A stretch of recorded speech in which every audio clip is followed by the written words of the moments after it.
Welcome back, Santa Clarita Valley. We're here on your hometown station, AM 1220 KHTS. Every first and third Thursday of the month, we're talking about all things Santa Clarita Valley Sheriff Station related, including outreach, crime prevention. And this time it's outreach. We've been talking about some of the other teams that the Sheriff's Station out here has. I want to talk a little bit about a barbecue coming up that's going to be hosted locally at our Pitchess jail facility at the Jack Bones Equestrian Center, located at 26983 Tapia Canyon Road in Castaic. We have a story up on our website, hometownstation.com, and basically 11 to 4 p.m. on this Saturday, there's going to be, it's a free event to enter, but if you want to taste the barbecue and the competition, it's $10 for a Which taste you card. do. Oh, I definitely do. As somebody that's attended, Why am I not a judge? Let's talk to the people at the Pitchess jail facility. Let's see what we can do about that. They do have the people's choice. Matter of fact, on my desk at work, we entered 2 years back. Our station entered the barbecue and salsa contest and took first place, people's choice for hot and mild salsa. Ooh, so you guys have an entry this year? We do. Who's on top of that? Who cooks that up? Is that Uncle Joe? No, we Okay. have numerous people from the station that are all putting their heads together to try and get their best. Now, do you guys recipe. have is it like round robin? You guys have like an intra-squad scrimmage to figure out what chili or barbecue you're gonna produce to the competition? I can't talk about our tactics. I'm sorry. top secret. All right. Well, I don't want to break any. There could be other teams listening to the Neighborhood Watch. I can't talk about it. doing some research. All right. So, what about you? Do you throw down some mean barbecue? I don't. I'm So is actually this barbecue sauce or is this chili? Or no. It's barbecue sauce and the actual meat. Oh, okay. It's the whole package. I really have to be there. Yeah. Jerry, Carl, if you want to get a hold of me on Saturday, 11 to 4 p.m., I'm going to be at the Jack Bones Equestrian Center tasting some barbecue. Total of 19 units are competing in the showdown. Is that for the sheriff stations, or can anybody compete? Or is I this believe like a sheriff I competition? believe anybody can compete. Okay. But- You think you got the stuff? Yeah. It's actually a really fun event. There's vendors there. There's a bunch of people there. There's displays. We had a great time. Like I said, the last time I was actually participating in it was 2 years ago, and it was fun. We had a great time. We were there all day and got to talk to a bunch of people, and it was fun. Yeah, it says there's children's games, obviously Yeah. barbecue, and vendors and live music. So, your jam band going to play, or is that you guys have the pros? Okay. DJ Josh. DJ Josh Tubin on the ones and twos. And the whole thing is to benefit the 999 for Kids program, a joint effort created by the Sheriff's Department and the county's Department of Children and Family Services.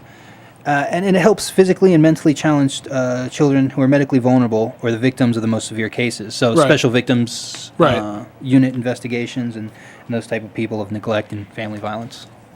Yeah, it's definitely for a good cause. So Absolutely. check that out. And speaking of which, there was the Sheriff's Department recently conducted a Special Victims Bureau sting operation to identify child predators. And Deputy Dubin, I know this one actually came from downtown, but this is something as far as raising awareness of your children's internet activity that you've talked about, Right. Again and again. Right. And I believe, and you can clarify more, I believe you have the press release right in front of you. And on hometownstation.com. And on hometownstation.com. For you listeners, if you want to go check it out. There you go. This was a child predator sting on the internet. People wanting to meet up with underage males and females for the purpose of sexual type activity. So, how many people in custody? Three people There in was custody? 3 in this operation, and basically it looks like all 3 of them were older gentlemen who were trying to seek younger girls in this particular sting investigation in the Santa Clarita Valley and Palmdale area. And the reason why, I think part of the reason why they put out the news release, because obviously this is something that you guys do year round, Right. is that this month, June, is Internet Safety Month. So, just as an extra reminder, to keep an eye on what your kids are doing on the computers. And we've tweeted out tips. Our headquarters bureau has tweeted out internet safety tips, and that is this month, and we're kind of focusing on that. About keeping your passwords, current and hard to crack. Not your password is password, Perry. Right. Well, I put a 0 for the O. Oh, That's okay. what I do. Now you just told everybody. You're done. I gotta go change my password. You're done. We got 2 minutes till break, so I hope nobody gets to me before then and steals my identity and improves. But I've also done some talk. I did that one at City Hall that the parents came and we had a big group discussion about that, about, keeping your computer in a common area in the house, especially if you have younger people using it. I saw you there. You were getting interviewed by Univision and That's right. Channel 5, I think, yeah. And making the but we talked about that, and we talked about interacting. If you're going to allow your kids to have a Facebook per se, maybe you need to have a Facebook and be friends with them, and maybe you need to have your minor child's password to Facebook so that you could have access to it. Having their password to their cell phones, because as you know, cell phone is basically a little mini computer. It really is, yeah. So all good stuff to keep on the top of your mind, especially as summertime's around now and kids are out of school. And for those parents that are interested, Deputy Dubin's talk was televised by the city of Santa Clarita, and I believe SCV-TV was also there. And not only that, but it's on the city of Santa Clarita website. If you go to santa-clarita.com, you can watch that footage. Right. I think it's on YouTube too. They have a YouTube channel, or... And it was an hour, and it was really interesting. Somebody had a YouTube channel. Question and answer. Yeah, it's I'm sure it's on the city's YouTube channel, but I know it's definitely on the city's at santa-clarita.com. But yeah, check that out. And also, really good question and answer. I thought that was a really best. I mean, your information was good, right. But hearing the concerns from the parents was pretty eye-opening, because there was obviously, people don't understand sometimes what's going on. Exactly. So quickly. And I'm not an expert at it. I'm raising kids too, so we're kind of all going through this together. I was relaying some of the things that we see at the station, and we had Detective Uribe there, which works for our Special Victims Bureau, so he got to relay some things that he sees, and it was kind of eye-opening.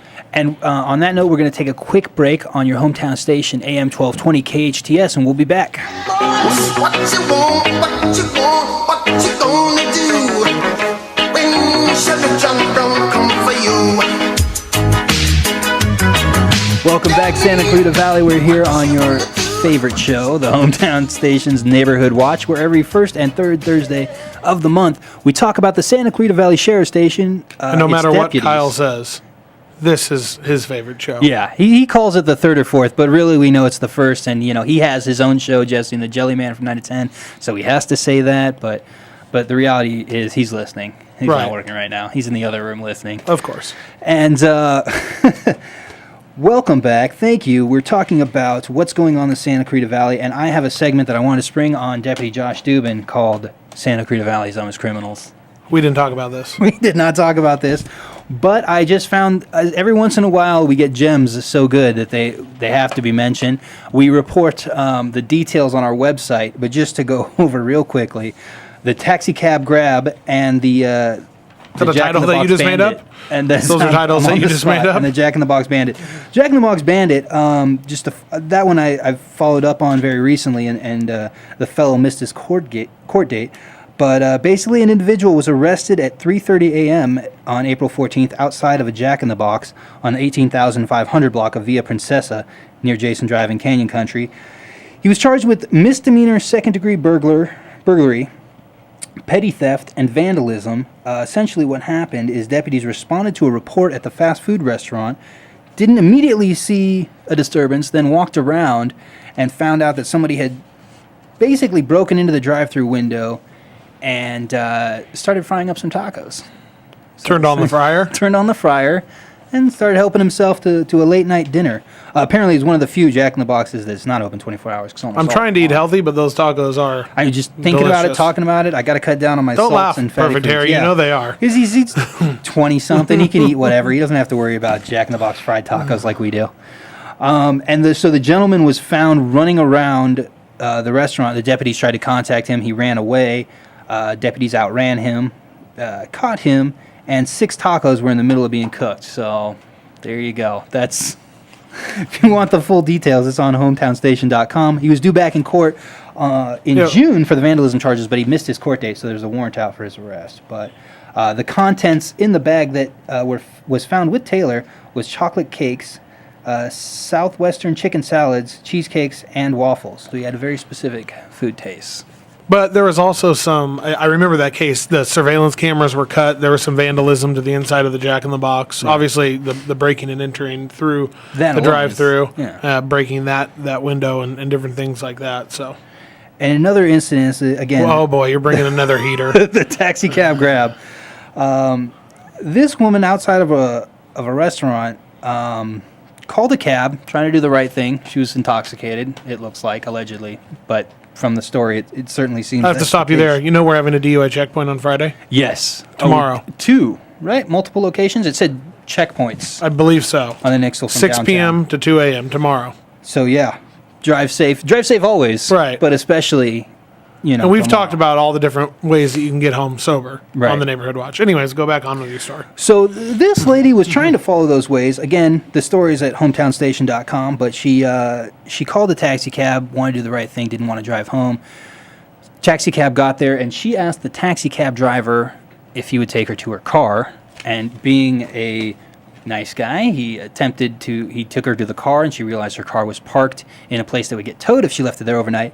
She asked the taxi cab driver to move the car, which in and of itself is a pretty big, like, you're going out on a limb. I believe that there was an ignition interlock device in that car. Right.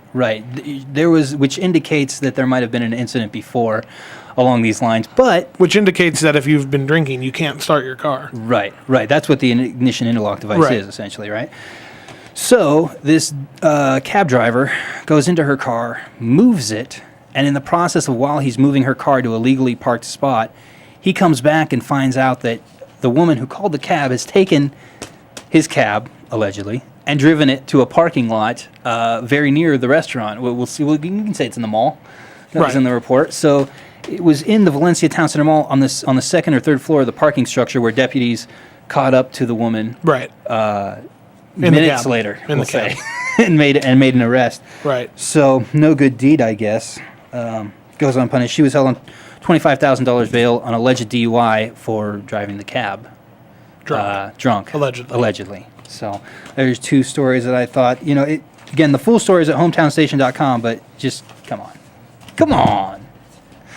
What do you think about that, Perfect Yeah, Air? what about you?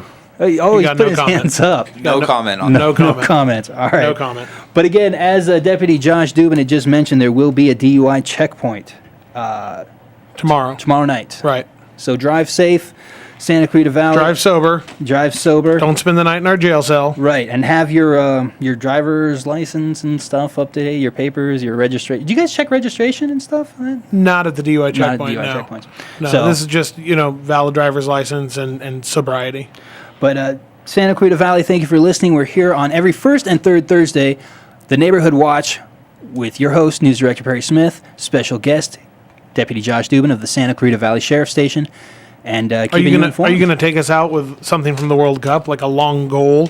Like a Vivazuela or what are they? Do you know what when they make? Do you know what I'm talking about, Perfect Air? You know When it's the just going to yeah. get cut off. We're going to be talking. We're having our Take it little out with a banter, and Mark goal. Urbina doesn't care. Perfect Hair is just trying to do his Just job. say goal. He's going to. No, Dubin, You have come no- on, you have come no on, do fun. it, do No. it. Oh, what about not having Andrew? fun with me today. Can we make the new guy give us a goal? When you were 8 and you had bad traits, you go to school and learn the golden rule. So why are you acting like a bloody fool? If you get hot, then you must get cool. Bad boys, what you gonna do? What you gonna do when they